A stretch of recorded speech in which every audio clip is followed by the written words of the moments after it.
Hi friends, চলে এলাম নতুন একটা মৈনাকের মিনি ভ্লগ নিয়ে।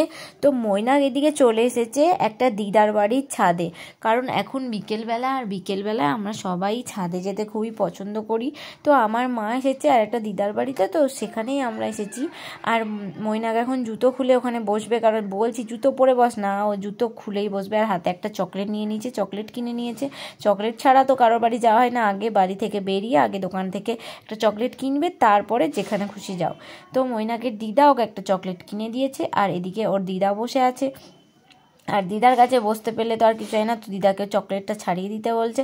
আর চকলেটটা ছাড়িয়ে দেওয়ার পরও চকলেটটা খেয়ে নিবে, আর আমিও এদিকে বসে আছি। তো তোমরা সবাই কেমন আছো আমাকে অবশ্যই কমেন্ট করে জানাও। তারপর চলে এসেছি আমরা বাড়ি, আর বাড়ি এসে মা বলল একটু মুখটা মুছে নাও, কারণ আজকে খুবই হাওয়া দিচ্ছিলো আর ধুলো উঠছিল। তাই জন্য মৈনাক এখন ভালো করে মুখটা মুছে নিচ্ছে। আর ওইদিকে তোমাদেরকে তো দেখালাম যে পাউডারের কৌটোটা ওর সামনে রাখা ছিল আর ছুঁড়ে ফেলে দিল। আর তারপরে আমরা চলে এসেছি চিকেন ফুচকা নিয়ে।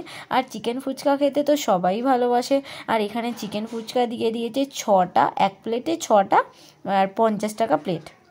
কিন্তু খেতে ভালোই ছিল, মানে চিকেনের পুরটা বেশ অনেকটাই ছিল। আর মৈনাকে একটা দিয়েছিলাম, তো ওর হবে না, ও একটা প্লেটে 3টে নিল, মানে ও 3টে খাবে, আর আমরা বাদবাকিটা খেলাম। আর এনেছিলাম দই বড়া। তো দই বড়া তো আমার ভালো লাগে না খেতে, এদিকে বৌদি আর আমার মা দুজন মিলে দই বড়াটা খেলো, আর মৈনাক আর আমি দুজন মিলে চিকেন ফুচকাটা খেলাম। আর চিকেন ফুচকা আমরা এই প্রথমবারই খেলাম, কারণ আমাদের এখানে আগে কখনো চিকেন ফুচকার রেস্টুরেন্ট হয়নি। তো এই প্রথম চিকেন ফুচকা রেস্টুরেন্ট হয়েছে, যার নাম জিভে জল। তো চিকেন ফুচকাটা খুব সুন্দর বানিয়েছিল, আর আমাদের তো খুব ভালোই লেগেছে খেতে। আর তোমাদেরকে তো বললামই 6টা করে দিবে, তো 50 টাকা প্লেট নেবে। আর দই বড়াটা একটা প্লেটে 2টো করে দিয়েছিল, আর 35 টাকা করে নিয়েছিল। একটা জিনিস লক্ষ্য করেছো বন্ধুরা, মৈনাক কিন্তু খাচ্ছে না, ও শুধু প্লেটে সব তুলে নিচ্ছে, মানে আমাদের কাউকে খেতে দিচ্ছে না, ও সব প্লেটে সাজিয়ে সাজিয়ে রাখবে। আর ভিডিওটা কেমন লাগলো অবশ্যই কমেন্ট করে জানিও, আর চ্যানেল নতুন